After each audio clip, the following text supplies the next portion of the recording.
Ehi ciao, io sono Francesco e oggi parliamo di Monteverdi.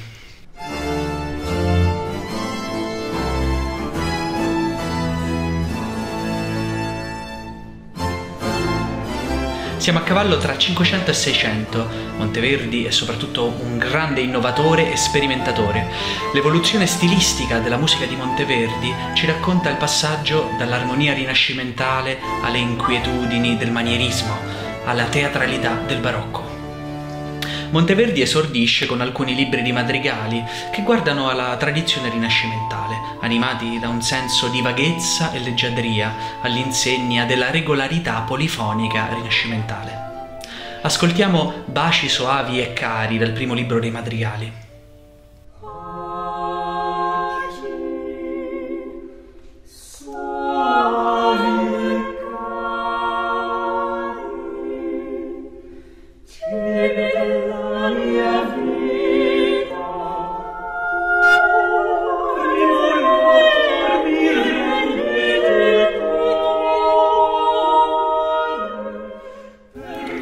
Ben presto però la poetica di Monteverdi muterà in qualcosa di estremamente moderno, sperimentale e per questo aspramente criticato da alcuni contemporanei.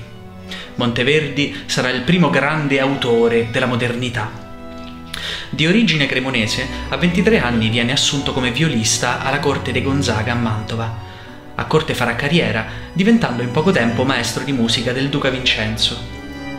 Il secondo Cinquecento è il periodo in cui gli artisti rifiutano la regolarità del Rinascimento. Gli ideali di armonia e simmetria del Quattrocento vengono percepiti come una costrizione. Artisti come Pontormo, Rosso Fiorentino o il Parmigianino sviluppano una poetica all'insegna della deformazione del reale, dell'irregolarità. I manieristi non imitano la natura, ma la deformano. È una poetica anticlassica, all'insegna della trasgressione e dell'individualismo.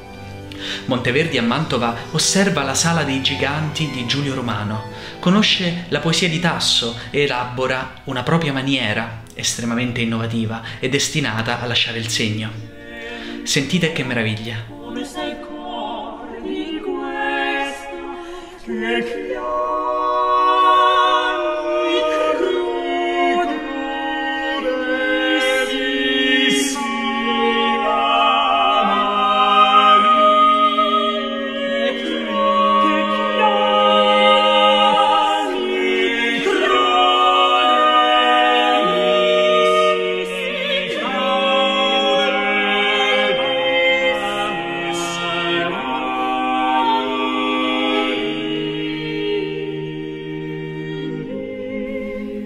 Questo era un madrigale dal quinto libro, Mirtillo anima mia.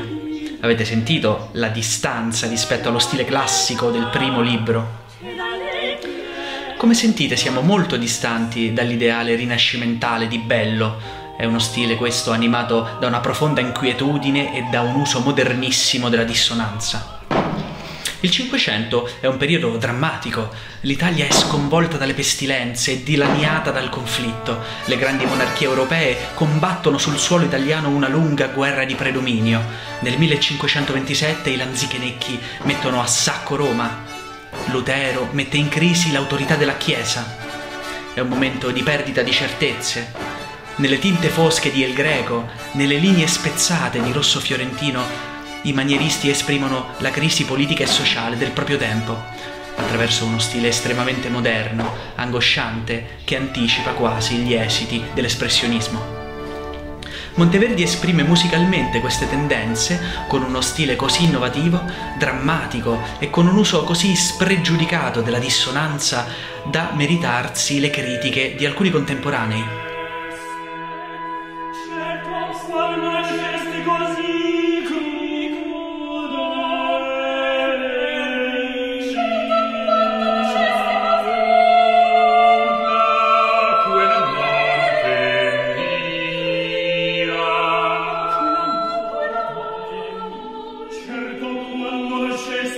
Alle soglie del 1600 Giovanni Maria Artusi pubblica Delle imperfezioni della moderna musica.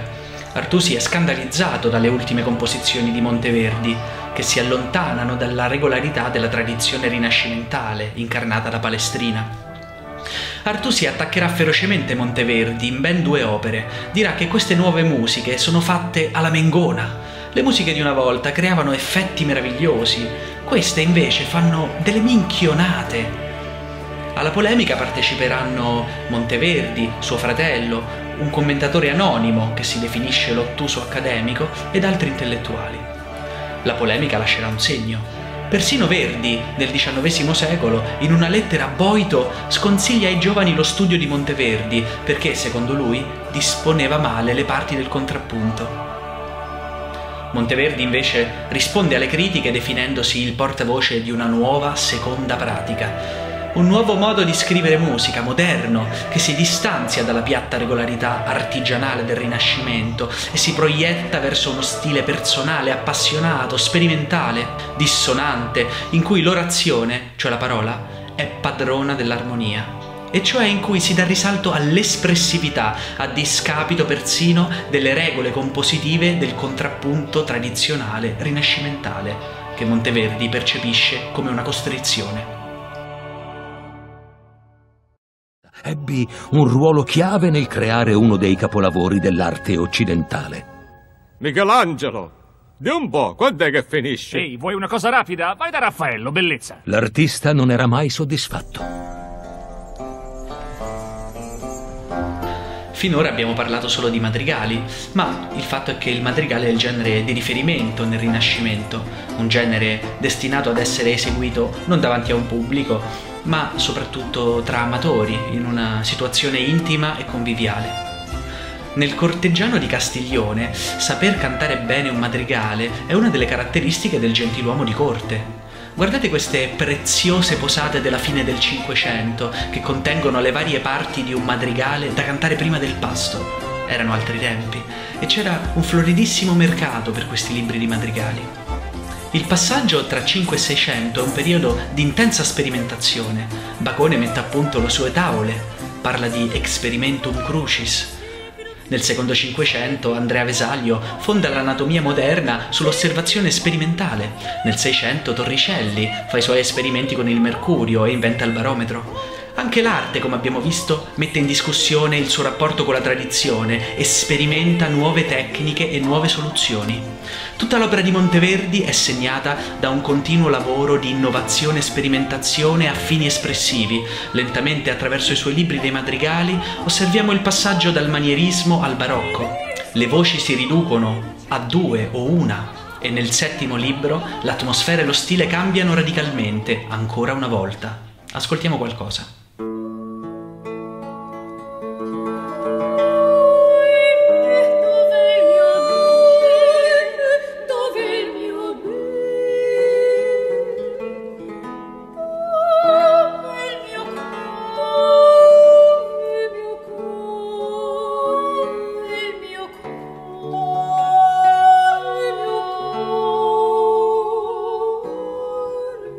Questa ricerca sperimentale di Monteverdi culmina nell'8° libro dei madrigali.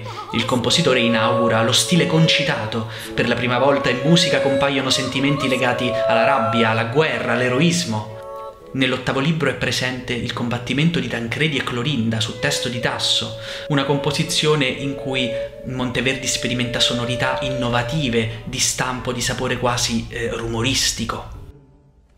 Odi le spade! Odi le spade, orribilmente urtarsi a mezzo il ferro e dietro da una parte, sempre il pie fermo, e no, sempre in moto, e scende tardo in val, ne punta moto. La verità lo stende la vendetta, e la vendetta poi lontaninoma, onde se palferisse per la fretta, stivo nuovo t'aggiunge piaga nuova, cozzando legna insieme con gli scudi.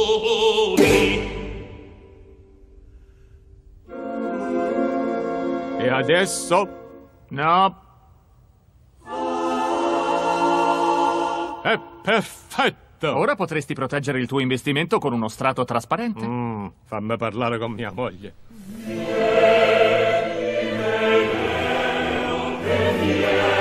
Nel 1613 Monteverdi si trasferisce a Venezia, dove è maestro di cappella a San Marco. Finalmente non è più soggetto alle costrizioni della vita di corte e inaugura una fase artistica di ancora più radicale sperimentazione. Tutta la sua opera sviluppa uno sguardo programmaticamente sperimentale. Monteverdi concepisce la sua carriera come una ricerca sull'espressività musicale in ogni genere, compresa l'opera. La maggior parte delle opere di Monteverdi sono andate perdute, ne sopravvivono solo 3. Nell'Orfeo, la sua prima opera, per la prima volta nella storia la timbrica degli strumenti risponde a criteri espressivi. Questa intuizione diventerà la base di tutto il linguaggio dell'opera.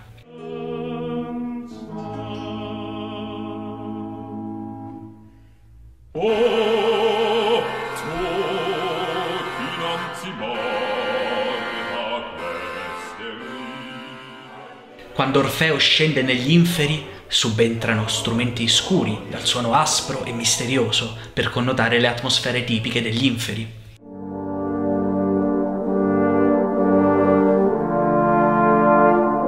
Con Monteverdi la tavolozza delle possibilità espressive della musica si amplia enormemente. Nei suoi madrigali Monteverdi riesce a esprimere tutto lo spettro delle emozioni umane, con sorprendente efficacia, atmosfere idilliche, soffuse di placida serenità. Non si levava ancora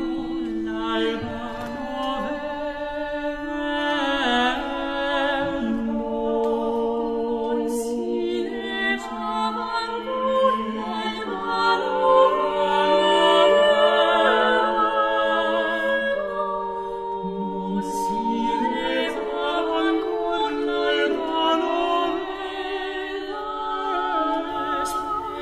Ma, come abbiamo visto, Monteverdi esprime anche momenti concitati, irosi, eroici.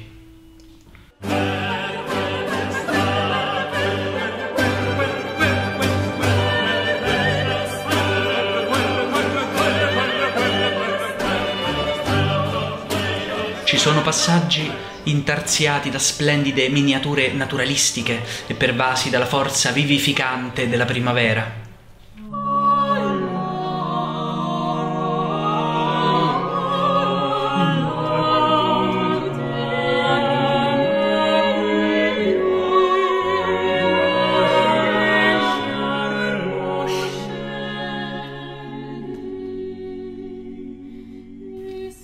Ma ci sono in Monteverdi anche momenti di dolore lancinante.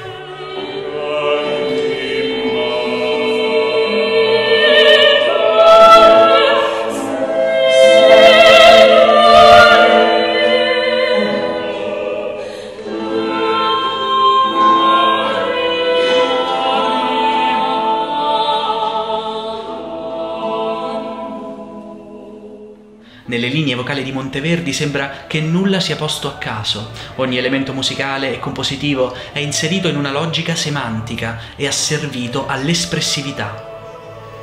È il trionfo della seconda pratica. La musica si libera da qualsiasi costrizione formale e diventa pura espressività. Con Monteverdi nasce la musica moderna.